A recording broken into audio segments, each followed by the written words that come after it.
Hello दोस्तों, नमस्कार। आपका इस वीडियो में बहुत बहुत स्वागत है। अगर आप हमसे सोशल मीडिया पर जुड़ना चाहते हैं तो कृपया इन आईडी को फॉलो कीजिए और हमसे जुड़ जाइए। दोस्तों, ये रहे हमसे जुड़ने के तरीके। आइए वीडियो को शुरू करते हैं। दोस्तों, ये वीडियो हमारा होगा कि जो भी हमारे यहाँ त्यौहार मनाए जाते हैं, उसके बारे में हम जो है डिटेल में अध्ययन करेंगे। चलिए देखते हैं। दोस्तों देखिए, दोस्तों, भारत त्योहारों का देश है। यहाँ हर वर्ष, हर माह, हर राज्य में तिथि अनुसार कई तरह के त्यौहार मनाए जाते हैं। भारत में मनाए जाने वाले हर त्यौहार के पीछे कोई न कोई ऐतिहासिक कारण होता है। दोस्तों, भारत में मनाए जाने वाले जो त्यौहार होते हैं उनकी कोई ऐतिहासिक कहानी होती है, जिसमें झलक होती है हमारे देश की सांस्कृतिक विरासत की, जो पीढ़ियों से हमारे देश में मनाए जा रहे हैं। हर त्यौहार की अपनी एक खासियत है और एक धार्मिक महत्व। हमारे देश में विभिन्न धर्मों और जातियों के लोग रहते हैं और उनके विविध कर्म संस्कार होते हैं। वह अपने कर्म और संस्कारों को समय समय पर विशेष रूप से प्रकट करते रहते हैं।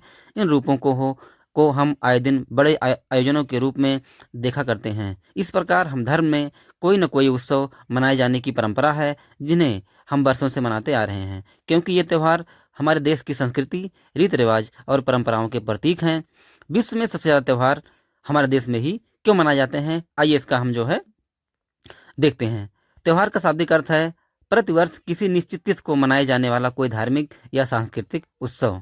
दोस्तों, त्योहार का शाब्दिक अर्थ है प्रतिवर्ष किसी निश्चित तिथि को मनाए जाने वाला कोई धार्मिक या सांस्कृतिक उत्सव। भारत में कई प्रकार के विभिन्न धर्मों के त्यौहार मनाए जाते हैं, जिन्हें हम 3 भागों में बांट सकते हैं।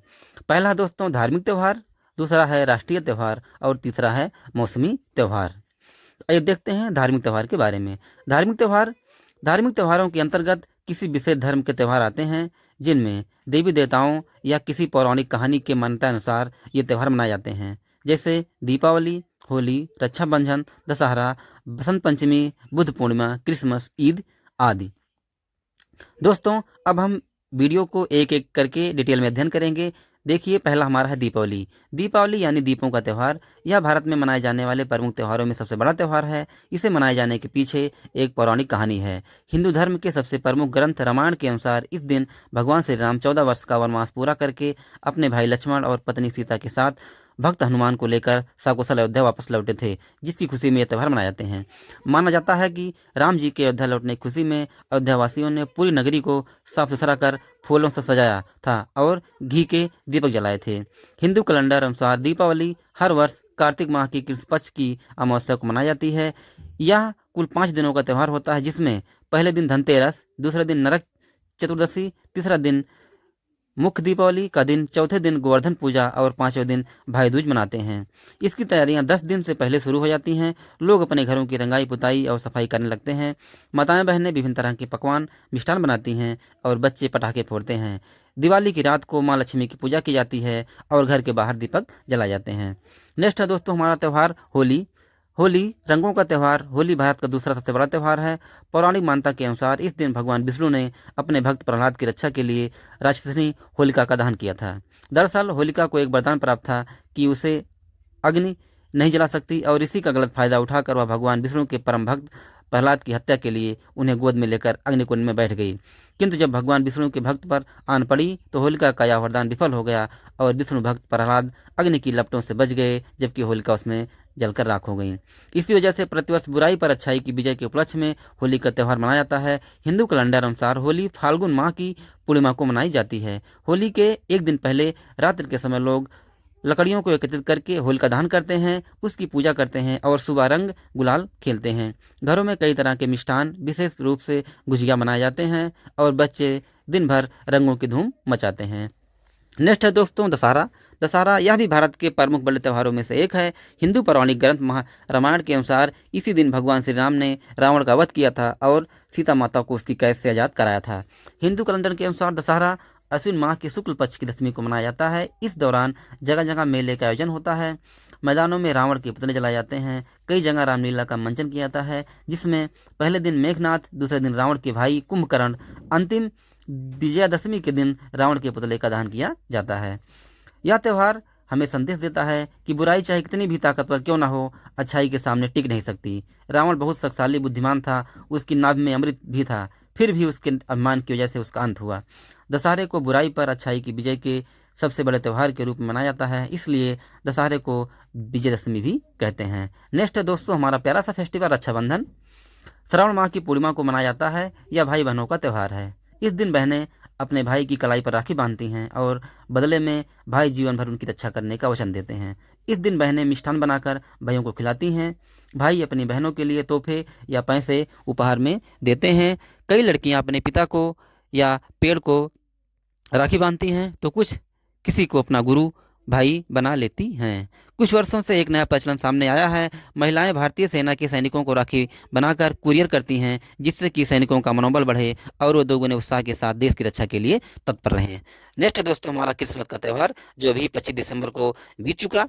तो हमारा जब हम ये लेक्चर रिकॉर्ड कर रहे हैं तब साथ 25 दिसंबर का त्यौहार जो है बीत चुका है। दोस्तों इसी वीडियो के माध्यम से हम आपको बधाई देना चाहते हैं। दोस्तों क्रिसमस के बारे में चलिए जानकारी रखते हैं। यह ईसाई धर्म का प्रमुख त्यौहार है। ईसाई धर्म के मसीहा के जन्मदिवस को क्रिसमस के रूप में मनाया जाता है। जीसस को ही मसीहा कहा जाता है। जीसस की माँ का नाम मेरी और पिता का नाम जोसेफ था। इनके जन्म के समय गॉड ने इनके माता पिता को इनके दिव्य होने का संदेशा एक परी के जरिए भिजवाया था और बहुत से ज्ञानी महात्मा लोगों को भी इस बात का पता था। ईश्वर का अंश जन्म लेने वाला है। जीसस के जन्म के समय इनके माता पिता एक जंगली इलाके में फंस गए थे। वहाँ कई जानवरों के बीच जीसस का जन्म हुआ था, जिसे देखने कई महान लोग आए थे। कहा जाता है कि वही दिन क्रिसमस का था। इसके अलावा यह भी कहा जाता है कि जब जीसस का जन्म हुआ तब खुशी व्यक्त करने के लिए सभी देवताओं ने सदाबहार वृक्ष को सजाया। तभी इसी से वृक्ष को क्रिसमस ट्री का प्रतीक समझा जाने लगा और यह परंपरा प्रचलित हो गई। इसलिए इस दिन लोग घर में क्रिसमस ट्री सजाते हैं, तरह तरह की मिठाइयाँ बनाते हैं, बच्चों को संता क्लॉज तोहफे देते हैं और गिरजाघर में जाकर लोग जीसस को प्रार्थना करते हैं। नेक्स्ट है दोस्तों ईद। रमजान का महीना इस्लामिक कैलेंडर का 9वां और सबसे पवित्र महीना माना गया है। इस दौरान मुसलमान भाई अल्लाह की इबादत करते हैं और रोजे रखते हैं। इस दौरान कुछ लोग भी खाते पीते नहीं हैं। 10वें महीने सवाल की पहली चांद वाली रात ईद की रात होती है। इस चांद को देखे जाने के बाद ईद उल फितर का ऐलान किया जाता है। पहली ईद उल फितर पैगंबर मोहम्मद ने सन 624 ईस्वी में जंग ए बदर के बाद मनाई थी। पैगंबर हजरत मोहम्मद को बदर के युद्ध में विजय प्राप्त की थी। उनकी विजयी होने की खुशी में यह त्यौहार मनाया जाता है। ईद के दिन मस्जिदों में सुबह की नमाज अदा करने से पहले हर मुसलमान का फर्ज होता है कि वो दान या ज़कात दे। इस विशेष रूप से मीठी सेवई बनाई और खाई जाती है। नेक्स्ट है दोस्तों कृष्ण जन्माष्टमी। कृष्ण जन्माष्टमी जैसा कि आप जानते हैं पूरा भारत वर्ष में भगवान श्री कृष्ण के जन्मोत्सव को बड़े धूमधाम से मनाया जाता है। श्री कृष्ण को माखन बहुत प्रिय था और बचपन में उन्होंने बहुत सी बाल लीलाएं की थी। इसी के उपलक्ष्य में जन्माष्टमी मनाई जाती है। श्री कृष्ण के जन्मोत्सव पर मटकी में माखन मिश्री रखकर हांडी फोड़ने का आयोजन भी किया जाता है। कई विशेष जगहों पर इस प्रकार का आयोजन किया जाता है। इसमें एक खाली मैदान में ऊंचाई पर मटकी बांधी जाती है और युवा बच्चे मिलकर पिरामिड बनाकर उस मटकी को तोड़ने की कोशिश करते हैं और नाच गाकर आनंद मनाते हैं। दोस्तों राष्ट्रीय त्यौहार जैसा कि आप लोग देखे थे, हमारे देश में 3 प्रकार त्यौहार मनाए जाते हैं, धार्मिक त्यौहार, राष्ट्रीय त्यौहार और जो है मौसमी त्यौहार। तो देखते हैं हम राष्ट्रीय त्यौहार के बारे में। राष्ट्रीय त्योहारों के अंतर्गत ऐसे विशेष दिन शामिल होते हैं जिनका गौरवशाली इतिहास होता है और देश के नागरिक होने के नाते सभी धर्म के लोग इन राष्ट्रीय पर्व को मनाते हैं।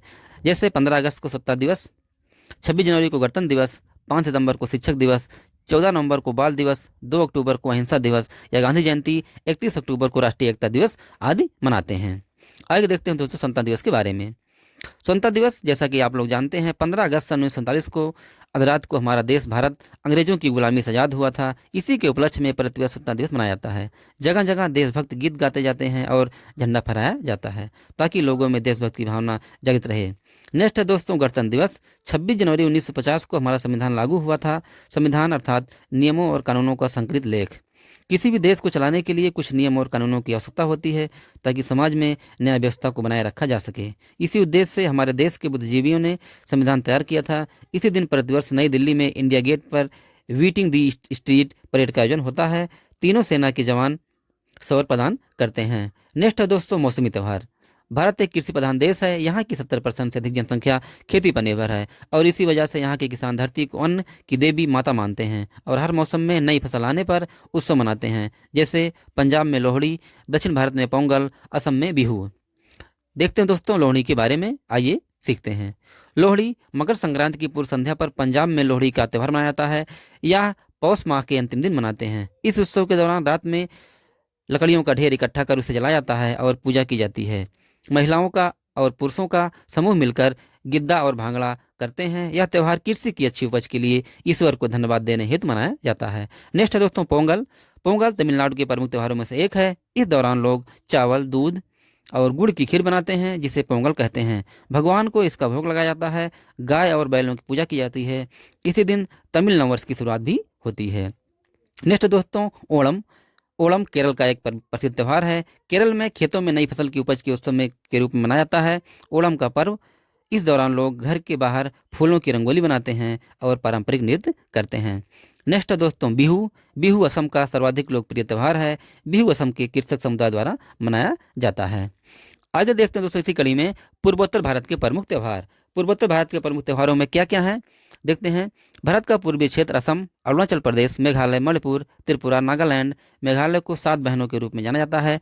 इस क्षेत्रों में जनसंख्या बहुत कम है किंतु बहुत सी जनजातियां निवास करती हैं और अपनी मान्यता अनुसार हर वर्ष कई तरह के त्यौहार मनाते हैं जो इस प्रकार हैं। पहला है दोस्तों लोसर। तिब्बत और हिमालय क्षेत्र में रहने वाले बौद्ध लोसर पर्व को 9 वर्ष के शुभारंभ के रूप में मनाते हैं। यह लोसर पर्व लद्दाख, हिमाचल प्रदेश, सिक्किम और अरुणाचल प्रदेश में मनाया जाता है। नेक्स्ट दोस्तों हार्नबिल उत्सव। हार्नबिल एक पक्षी है जिसके उपलक्ष्य में यह उत्सव मनाया जाता है। देखते हैं इसके बारे में। इसका आयोजन नागालैंड के स्थापना दिवस 1 दिसंबर को मनाया जाता है। पूरे सप्ताह तक नागालैंड की जनजातीय संस्कृति की रंगारंग परिस्थितियां पेश की जाती हैं। नेक्स्ट है दोस्तों लोसांग। यह पर्व सिक्किम में निवास करने वाली भूटिया और लेप्चा जनजातियों द्वारा दिसंबर माह में सिक्किम में नववर्ष के उपलक्ष्य मनाया जाता है। यह पर्व अच्छी उपज के लिए प्रकृति का आभार व्यक्त करने के लिए मनाया जाता है। दोस्तों इसके अतिरिक्त भारत में कई तरह त्यौहार मनाए जाते हैं। जैसे जनवरी में मकर संक्रांति का त्यौहार मनाया जाता है। हिंदू कैलेंडर के अनुसार यह त्यौहार पौष शुक्ल की द्वादशी को मनाया जाता है। इस दिन तिल गुड़ के लड्डू बनाए जाते हैं और पतंग उड़ाने का भी रिवाज है। गुजरात में बड़े स्तर पर पतंग उड़ाने का आयोजन किया जाता है जिसमें तरह तरह की पतंगे आकार में छोटी, बड़ी, रंग बिरंगी पतंगे उड़ाई जाती हैं। तो दोस्तों ये रहे हमारे त्यौहार। दोस्तों त्यौहार बिल्कुल मनाइए आप। त्यौहार से बहुत सारी खुशियां होती हैं जो फैमिली और फ्रेंड के रूप में बांटी जाती हैं। तो दोस्तों आप त्यौहार मनाइए, इसमें कोई वो नहीं है। लेकिन त्यौहार मनाने के कारण इसमें बहुत सारे प्रदूषण भी होते हैं। तो ये देखते हैं कि त्यौहार के कारण होने वाला प्रदूषण। तो भारत में कई तरह के त्यौहार मनाए जाते हैं। जब हम यह त्यौहार मनाते हैं तो इसके साथ प्रदूषण स्तर में भी वृद्धि करते हैं। त्योहारों के दौरान वायु, जल तथा ध्वनि प्रदूषण जैसे प्रदूषण का स्तर काफ़ी स्तर तक बढ़ जाता है। दिवाली के त्यौहार में लोग रात भर पटाखे जलाते हैं जिसके कारण वायु प्रदूषण का स्तर काफ़ी बढ़ जाता है। दिवाली के अगले दिन हवा काफ़ी दम घोटने वाली हो जाती है। जैसा कि आप लोग जानते हैं दिल्ली या पंजाब के जो क्षेत्र होते हैं उसमें किस प्रकार के होते हैं। होली भी अपनी पानी की बर्बादी, शोर शराबे और रासायनिक तथा विषैले तत्वों को एक दूसरे पर फेंकने से ज़्यादा कुछ नहीं है। त्योहारों के दौरान जल प्रदूषण का मुख्य कारण मूर्ति विसर्जन भी है। दोस्तों मूर्ति विसर्जन में आप जानते हैं कि बहुत सारे जल प्रदूषण के कारण बनते हैं। लोग द्वारा अपनी भक्ति को प्रकट करने के लिए विभिन्न पदार्थों को जल निकायों में फेंका जाता है। त्योहारों में अधिक ध्वनि तीव्रता वाले गाने और भाषण काफ़ी खतरनाक होते हैं। दोस्तों ये रहा हमारा कंपाइल वीडियो फेस्टिवल का। हमारा जो वीडियो आपके बनाए हैं ये आपको कैसा लगा? अगर वीडियो आपको अच्छा लगा तो कृपया हमें बताइए, क्योंकि आपका सुझाव हमारे लिए एक इम्पॉर्टेंट भूमिका रखता है। आपके सुझाव के आधार पर भी हम अधिक सारे वीडियो इसी प्रकार से बनाते रहेंगे। दोस्तों अगर इस वीडियो में कोई भी त्रुटि रह गई हो तो कृपया हम आपसे क्षमा मांगते हैं और आगे की इस त्रुटि को हम ध्यान रखेंगे। दोस्तों इसी प्रकार वीडियो में कंटिन्यू रखने के लिए आपका बहुत बहुत धन्यवाद। दोस्तों आप किसी भी एग्जाम की तैयारी करते हैं तो उसको जम के तैयारी कीजिए। आप अपने टारगेट को समय दीजिए, आप अपने कार्य को महत्व दीजिए। अगर आप अपने कार्य को महत्व देंगे तो आप जो है सफलता से ज़्यादा दिन वंचित नहीं रह पाएंगे। और एक बात मैं आपसे करना चाहता हूँ जोर देकर, क्योंकि जो भी हमारे यहाँ भाई बहन हैं, जो भी हमारे दोस्त हैं जो तैयारी करते हैं, वो लोग लक्ष्य पे पहुंचने ही वाले होते हैं तभी अपनी जो है पढ़ाई रोक देते हैं। लक्ष्य पे पहुंचने ही वाले हैं तभी अपना कार्य बंद कर देते हैं। तो उनसे गुजारिश है और उनसे जो है विनती है कि वो इस तरीके से कार्य ना करें। अगर किसी लक्ष्य को उन्होंने ठाना है तो उस लक्ष्य को पूरा करें। आपका लक्ष्य बहुत करीब है और आप उस लक्ष्य को पहुंच चुके हैं तो कृपया अपने लक्ष्य पर पहुंचने के लिए जो आपके पास सफलता आ रही है उससे न चूकें और अपने कार्य को निरंतर जो है जारी रखें। तो दोस्तों हमारा आपसे यही कहना था। दोस्तों वीडियो में बने रहने के लिए आपका धन्यवाद। Thank you. आपका दिन शुभ हो। Have a great day.